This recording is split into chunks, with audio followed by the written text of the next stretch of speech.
27వ తారీఖు నాటికి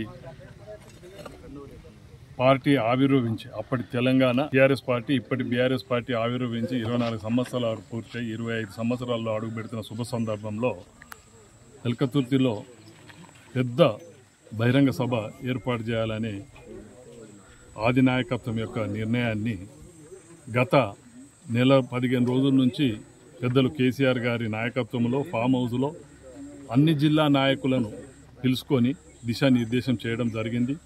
అందులో ఉమ్మడి మెదక్ జిల్లా నుంచి కూడా కేసీఆర్ గారి ఆదేశాల మేరకు హరీష్ రావు గారి నాయకత్వంలో 1,00,000 జనాలను తరలించే కార్యక్రమానికి మేము పూనుకున్నాం. అందులో భాగంగానే మా గజ్వేల్ నియోజకవర్గ పరిధిలో నేను ప్రతాప్ రెడ్డి గారు ఇద్దరం గత వారం రోజుల నుంచి కూడా మండలాలుగా విస్తృత స్థాయి కార్యకర్తలు మీటింగులు పెట్టుకొని వాళ్ళకి దిశానిర్దేశం ఏదైతే పెద్దలు మాకు ఆదేశించారో అవి దిశానిర్దేశం చేయడం జరుగుతుంది. మేము కూడా 15,000 మందిని ఈ సభకు తరలించే ప్రయత్నంలో నిమగ్నమై ఉన్నాం. తప్పనిసరి గతంలో ఎన్నడూ జరగని విధంలో యావత్ భారతదేశంలోనే ఇంత పెద్ద సభ జరిగిన సందర్భం లేదు అని చెప్పుకునే రీతిలో రేపటి సభ జరగబోతుంది.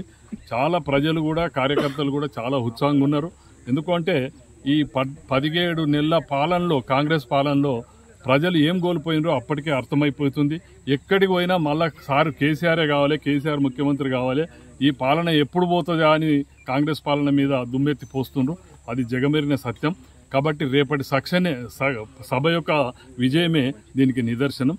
తప్పనిసరి మేము సభ విజయానికి ప్రతి ఒక్క కార్యకర్త నాయకులు మేమంతా కూడా సమిష్టిగా కృషి చేస్తున్నాం.